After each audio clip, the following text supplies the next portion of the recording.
Good evening, and welcome to Night Gallery. Thank you, Rod. And I want to welcome everyone to Midnight Viewing, where once a month we talk all about your follow-up to The Twilight Zone, Rod Serling's Night Gallery. They say it's Rod Serling's Night Gallery, and it isn't really Rod Serling's Night Gallery, it's somebody else's. Oh, we know. We talk about it a lot. Your curators at Midnight Viewing are the projection booth's Mike White. What can happen to human beings when trust is wiped out by suspicion? And CultureCast's Chris Stashew. Small boy encased in a crystal ball. And I'm Father Malone. The kind of thing that usually infests nightmares. Join us monthly at Midnight Viewing, the Night Gallery podcast at weirdingwaymedia.com. Doesn't remotely belong to me. I have no proprietary interest in that at all. Weirding Way Media.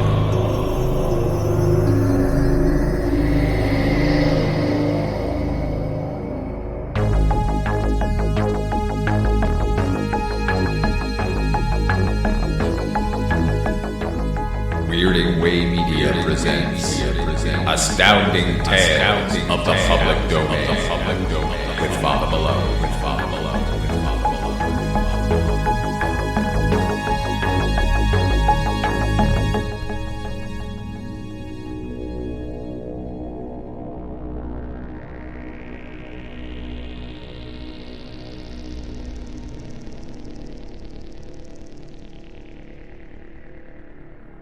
Morgue Ship by Ray Bradbury. He heard the starport grind open and the movement of the metal claws groping into space, and then the starport closed. There was another dead man aboard the Constellation. Sam Burnett shook his long head, trying to think clearly. Pallid and quiet, 3 bodies lay on the cold, transparent tables around him. Machines stirred, revolved, hummed. He didn't see them. He didn't see anything but a red haze over his mind. It blotted out the far wall of the laboratory where the shelves went up and down, numbered in scarlet, keeping the bodies of soldiers from all further harm. Burnett didn't move. He stood there in his rumpled white surgical gown, staring at his fingers, gloved in bone-white rubber, feeling all tight and wild inside himself. It went on for days, moving the ship, opening the starport, extending the retriever claw, plucking some poor warrior's body out of the void. He didn't like it anymore. 10 years is too long to go back and forth from Earth to nowhere. You came out empty, and you went back full cargoed with a lot of warriors who didn't laugh or talk or smoke, who just lay on their shelves, all 100 of them, waiting for a decent burial. Number 98. Coming matter-of-fact and slow, Rice's voice from the ceiling radio hit Burnett. Number 98, Burnett repeated. Working on 95, 96, and 97 now. Blood pumps, preservative, slight surgery. Off 1,000,000 miles away, his voice was talking. It sounded deep. It didn't belong to him anymore. Rice said, Boy, oh body. 2 more pickups and then back to New York. For me, a 10-day drunk. Burnett peeled the gloves off his huge, red, soft hands, slapped them into a floor incinerator mouth. Back to Earth, then spin around and shoot right out again in the trail of the war rockets that blasted one another in a galactic fury. To sidle up behind gutted wrecks of ships, salvaging any bodies still intact after the conflict. 2 men, Rice and himself, sharing a cozy morgue ship with 100 other men who had forgotten quite suddenly, however, to talk again. 10 years of it. Every hour of those 10 years eating like maggots inside, working out to the surface of Burnett's face, working under the husk of his starved eyes and starved limbs, starved for life, starved for action. This would be his last trip, or he'd know the reason why. Sam. Burnett jerked. Rice's voice clipped through the drainage preservative lab, bounded against glassite retorts, echoed from the refrigerator shelves. Burnett stared at the tabled bodies as if they would leap to life, even while preservative was being pumped into their veins. Sam, on the double. Up the rungs. Burnett closed his eyes and said a couple of words firmly. Nothing was worth running for anymore. Another body. There had been 100,000 bodies preceding it. Nothing unusual about a body with blood cooling in it. Shaking his head, he walked unsteadily toward the rungs that gleamed up into the airlock control room sector of the rocket. He climbed without making any noise on the rungs. He kept thinking the one thing he couldn't forget. You never catch up with the war. All the color is ahead of you, the drive of orange rocket traces across the stars, the whamming of steel-nosed bombs into elusive targets, the titanic explosions and breathless pursuits. The flags and the excited glory are always a million miles ahead. He bit his teeth together. You never catch up with the war. You come along when space has settled back, when the vacuum has stopped trembling from unleashed forces between worlds. You come along in the dark quiet of death to find the wreckage plunging with all the fury of its original acceleration in no particular direction. You can only see it. You don't hear anything in space but your own heart kicking your ribs. You see bodies, each in its own terrific orbit, given impetus by grinding collisions, tossed from motherships and dancing head over feet forever and forever with no goal. Bits of flesh in ruptured spacesuits, mouths open for air that had never been there in 100 billion centuries. And they kept dancing without music until you extended the retriever claw and culled them into the airlock. That was all the war glory he got. Nothing but the stunned, shivering silence, the memory of rockets long gone, and the shelves filling up all too quickly with men who had once loved laughing. You wondered who all the men were, and who the next ones would be. After 10 years, you made yourself blind to them. You went around doing your job with mechanical hands. But even a machine breaks down. Sam! Rice turned swiftly as Burnett dragged himself up the ladder. Red and warm, Rice's face hovered over the body of a sprawled enemy official. Take a look at this! Burnett caught his breath. His eyes narrowed. There was something wrong with the body. His experienced glance knew that. He didn't know what it was. Maybe it was because the body looked a little too dead. Burnett didn't say anything, but he climbed the rest of the way, stood quietly in the gray metal airlock. The enemy official was as delicately made as a fine white spider. Eyelids, closed, were faintly blue. The hair was thin silken strands of pale gold, waved and pressed close to a veined skull. Where the thin-lipped mouth fell open, a cluster of needle-tipped teeth glittered. The fragile body was enclosed completely in a milk-pale synthisilk, a holstered gun at the middle. Burnett rubbed his jaw. Well? Rice exploded. His eyes were hot in his young, sharp-cut face, hot and black. Good Lord, Sam. Do you know who this is? Burnett scowled uneasily and said no. It's Lethla, Rice retorted. Burnett said, Lethla? And then, oh, yes. Cryer's major domo, that right? Don't say it calm, Sam. Say it big. Say it big. If Lethla is here in space, then Cryer's not far away from him. Burnett shrugged. More bodies. More people. More war. What the hell? What the hell? He was tired. Talk about bodies and rulers to someone else. Rice grabbed him by the shoulders. Snap out of it, Sam. Think. Cryer, the Almighty, in our territory. His right-hand man dead. That means Cryer was in an accident too. Sam opened his thin lips and the words fell out all by themselves. Look, Rice, you're new at this game. I've been at it ever since the Venus-Earth mess started. It's been seesawing back and forth since the day you played hooky in the 10th grade. And I've been in the thick of it. When there's nothing left but seared memories, I'll be prowling through the void, picking up warriors and taking them back to the good green earth. Grisly, yes, but it's routine. As for Cryer, if he's anywhere around, he's smart. Every precaution is taken to protect that one. But Lethla, his body must mean something. And if it does, have we got guns aboard the morgue ship? Are we a battle cruiser to go against him? We'll radio for help. Yeah? If there's a warship within our radio range, 700,000 miles, we'll get it. Unfortunately, the tide of battle has swept out past Earth in a new war concerning Io. That's out, Rice. Rice stood about 3 inches below Sam Burnett's 6'1". Jaw hard and determined, he stared at Sam, a funny light in his eyes. His fingers twitched all by themselves at his sides, his mouth twisted. You're one hell of a patriot, Sam Burnett. Burnett reached out with one long finger, tapped it quietly on Rice's barrel chest. Haul a cargo of corpses for 3,000 nights and days, and see how patriotic you feel. All those fine, muscled lads, bloated and crushed by space pressures and heat blasts. Fine lads who start out smiling and get the smile burned off down to the bone. Burnett swallowed and didn't say anything more, but he closed his eyes. He stood there, smelling the death odor in the hot air of the ship, hearing the chug, chug, chug of the blood pumps down below, in his own heart waiting warm and heavy at the base of his throat. This is my last cargo, Rice. I can't take it any longer. And I don't care much how I get back to Earth. This Venusian here, what's his name, Lethla?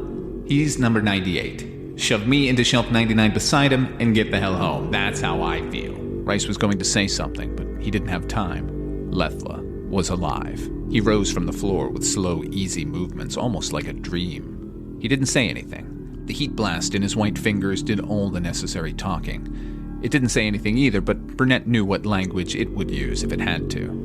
Burnett swallowed hard. The body had looked funny, too dead. Now he knew why. Involuntarily, Burnett moved forward. Lethla moved like a pale spider, flicking his fragile arm to cover Burnett, the gun in it like a dead, cold star. Rice sucked in his breath. Burnett forced him to take it easy. From the corners of his eyes, he saw Rice's expression go deep and tight, biting lines into his sharp face. Rice got it out finally. How'd you do it? He demanded bitterly. How'd you live in the void? It's impossible. A crazy thought came ramming down and exploded in Burnett's head. You never catch up with the war.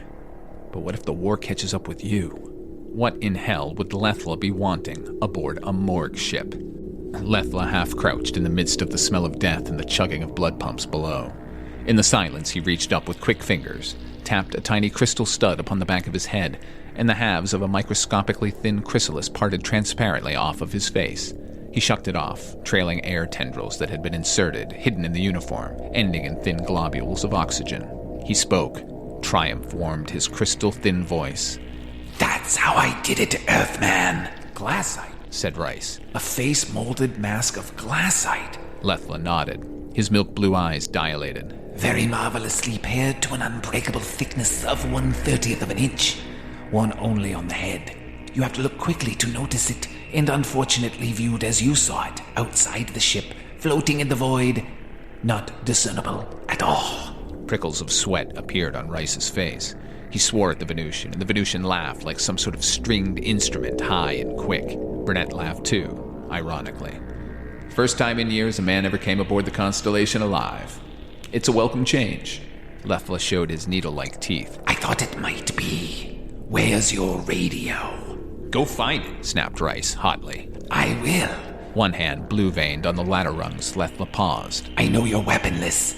Purple Cross regulations. And this airlock is safe. Don't move. Whispering, his naked feet padded white up the ladder. 2 long breaths later, something crashed, metal and glass coils. The radio. Burnett put his shoulder blades against the wall metal, looking at his feet. When he glanced up, Rice's fresh, animated face was spoiled by the new bitterness in it. Lethla came down, like a breath of air on the rungs. He smiled. That's better. Now, we can talk. Rice said it low. Interplanetary law declares it straight, Lethla. Get out. Only dead men belong here. Lethla's gun grip tightened. More talk of that nature, and only dead men there will be. He blinked. But first, we must rescue Cryer. Cryer? Rice acted as if he had been hit in the jaw. Burnett moved his tongue back and forth on his lips silently, his eyes lidded, listening to the two of them as if they were a radio drama. Lethla's voice came next. Rather unfortunately, yes. He's still alive, heading toward Venus at an orbital velocity of 2,000 mph, wearing one of these air chrysali. Enough air for 2 more hours. Our flagship was attacked unexpectedly yesterday near Mars. We were forced to take the lifeboats, scattering Cryer and I in one, the others sacrificing their lives to cover our escape. We were lucky. We got through the Earth cordon unseen. But luck can't last forever. We saw your morgue ship an hour ago. It's a long, long way to Venus. We were running out of fuel, food, water. Radio was broken. Capture was certain. You were coming our way. We took the chance. We set a small time bomb to destroy the life rocket and cast off wearing our chrysalide helmets. It was the first time we had ever tried using them to trick anyone. We knew you wouldn't know we were alive until it was too late and we controlled your ship. We knew you picked up all the bodies for brief exams, returning alien corpses to space later. Rice's voice was sullen. A setup for you, huh? Traveling under the protection of the Purple Cross, you can get your damned almighty safe to Venus. Lethla bowed slightly. Who would suspect a morgue rocket of providing safe hiding for precious Venusian cargo? Precious is the word for you, brother, said Rice. Enough. Lethla moved his gun several inches. Accelerate toward Venus. Mote detectors wide open. Cryer must be picked up. Now. Rice didn't move. Burnett moved first, feeling alive for the first time in years. "Sure," said Sam, smiling. "We'll pick him up." No tricks, said Lethla. Burnett scowled and smiled together. "No tricks. You'll have Cryer on board the Constellation in a half hour or I'm no coroner." Follow me up the ladder. Lethla danced up, turned, waved his gun. Come on. Burnett went up quick, almost as if he enjoyed doing Lethla a favor. Rice grumbled and cursed after him. On the way up, Burnett thought about it. About Lethla poised like a white feather at the top, holding death in his hand. You never knew whose body would come in through the starport next. Number 98 was Lethla. Number 99 would be Cryer. There were 2 shelves, numbered and empty. They should be filled. And what more proper than that Cryer and Lethla should fill them? But, he chewed his lip, that would need a bit of doing. And even then the cargo wouldn't be full. Still one more body to get. 100. And you never knew who it would be. He came out of his quick thoughts when he looped his long leg over the hull rim, stepped up, faced Lethla in a cramped control room that was one glittering swirl of silver levers, audio plates, and visuals. Chronometers clicking told of the steady dropping toward the sun at a slow pace. Burnett set his teeth together, bone against bone. Help Cryer escape? See him safely to Venus and then be freed? Sounded easy. Wouldn't be hard. Venusians weren't blind with malice. Rice and he could come out alive if they cooperated. But there were a lot of warriors sleeping on a lot of numbered shelves in the dim corridors of the long years. And their dead lips were stirring to life in Burnett's ears. Not so easily could they be ignored. You may never catch up with the war again. The last trip. Yes, this could be it. Capture Cryer and end the war.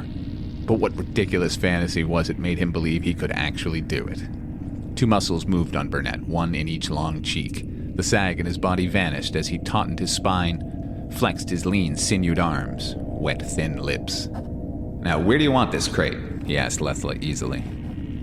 Lethla exhaled softly. Cooperation. I like it. You're wise, Earthman. "Very," said Burnett. He was thinking about 3,000 eternal nights of young bodies being ripped, slaughtered, flung to the vacuum tides. 10 years of hating a job and hoping that someday there would be a last trip and it would all be over. Burnett laughed through his nose. Controls moved under his fingers like fluid, loved, caressed, tended by familial touching. Looking ahead, he squinted. "There's your ruler now, Lethla. Doing somersaults. Looks dead.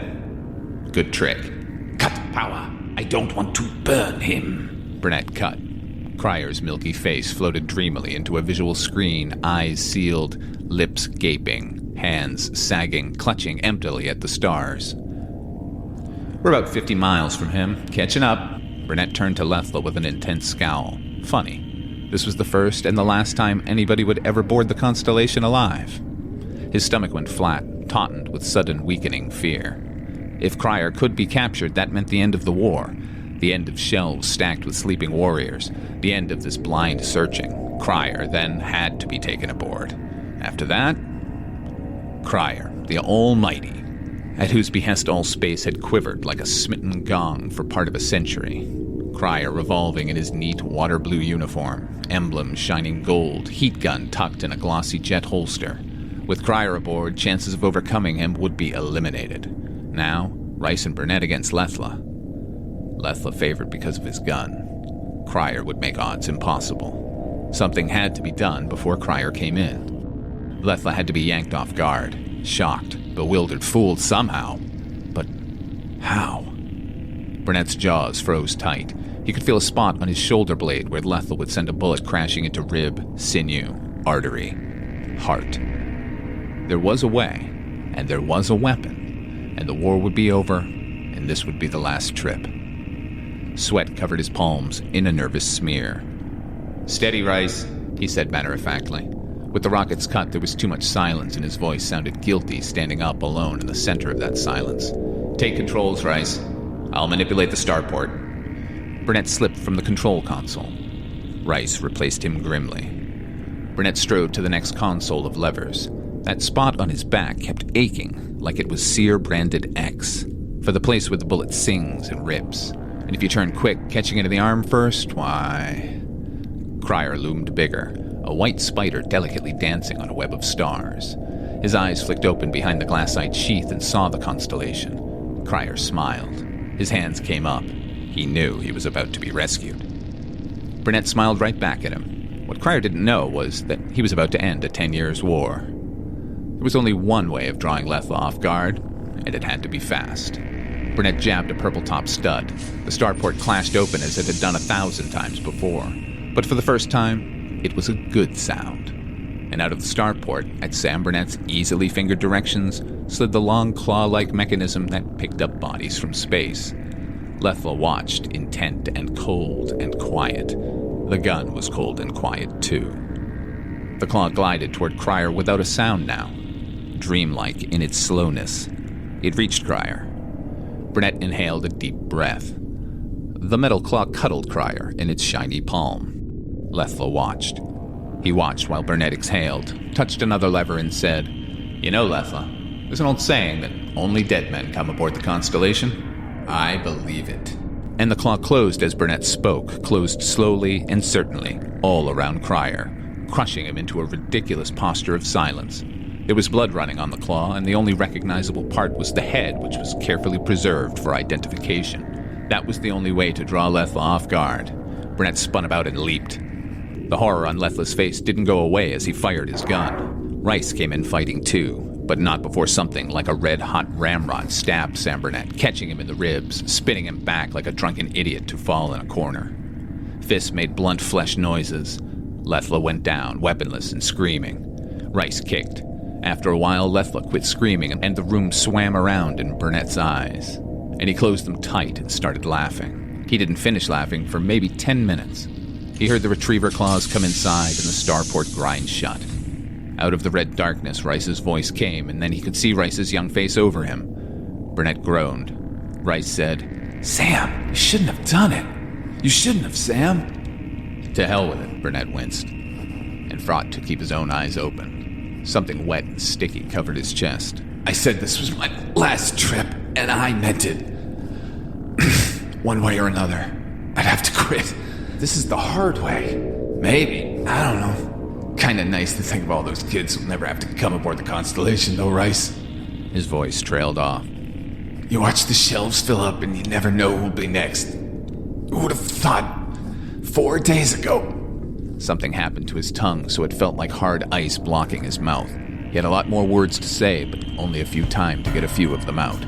"Rice." "Yes, Sam." "We haven't got a full cargo, boy." "Full enough for me, sir." "But still not full. If we went back to center base without filling the shelves, it wouldn't be right. Look here.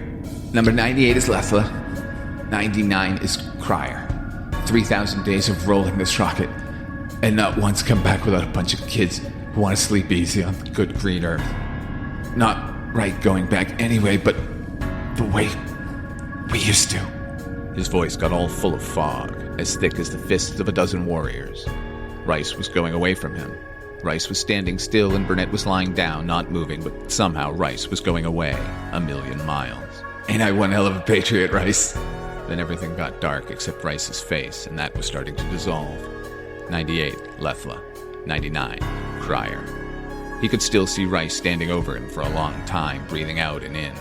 Down under the tables, the blood pumps pulsed and pulsed, thick and slow. Rice looked down at Burnett, and then at the empty shelf at the far end of the room, and then back at Burnett again. And then he said softly, 100.